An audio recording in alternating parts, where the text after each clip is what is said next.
watching WXTX Fox 54 Sports with Alexandra Vitale. We are now one day away until that big BCS showdown between Auburn and Florida State, and Dave Plata is keeping us posted on what's going on day to day over there in California. Here's Dave. This is the place to be tomorrow night, the Rose Bowl, where the second-ranked Auburn Tigers and #1 Florida State will collide. These two proud programs are going for another national championship. For Auburn, it will be their second in 4 seasons. For FSU, their first in a decade and a half. Now, this morning, coaches Gus Malzahn and Jimbo Fisher were posing with the hardware that everybody's chasing, trying not to touch it. The Crystal Football will be the last to be awarded as the BCS era comes to a close. Both these guys have won titles as offensive coordinators and now look for their first as a head coach. That means keeping their heads and their team's heads in the game and their eyes on the prize. You know, I'm trying my best to enjoy the moment, but the bottom line is we got a job to do. And as a coach, your responsibility is to have your team prepared as possible and to stay in that routine. And in this setting, this week, obviously that's a challenge, but you know, our team and our coaches have done that all year, and I feel so far up to this point as a group we've done that. We have a core belief system of how I want things done. It's worked all year. It's worked in the past 3 years. And we'll do the same things. To me, whether this is a national championship game or it's the opening game of the year, it's still a football game.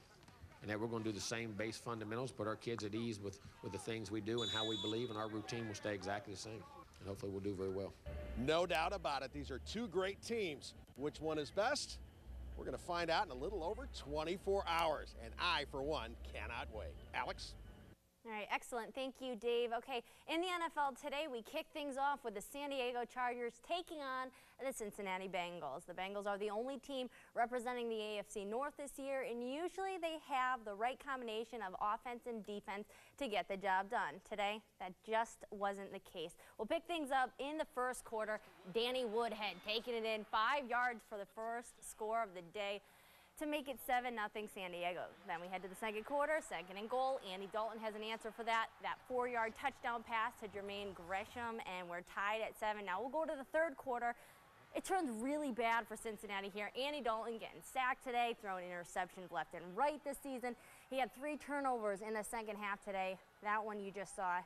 That set up a Nick Novak field goal, a 25-yarder to give the Chargers a 20-10 lead. And to really seal the deal, right here, Ronnie Brown breaking loose, taking it 58 yards for the touchdown. San Diego, a winner today, 27-10, and they will play the Denver Broncos next Sunday. Also today going on at Lambeau Field, the San Francisco 49ers versus the Green Bay Packers. Second quarter, San Fran up by a score. Aaron Rodgers, 5-yard touchdown pass to Jordy Nelson. Then we'll go to the fourth quarter, 17-13 Packers. Colin Kaepernick finds Vernon Davis between 2 defenders for the 28-yard touchdown. Now tied at 20 after a Packers field goal with 2 seconds left. Phil Dawson kicks the 33-yard field goal to give the 49ers the victory. San Francisco plays Carolina next Sunday. And that's a look at sports. Rosalind. Alex, thank you very much.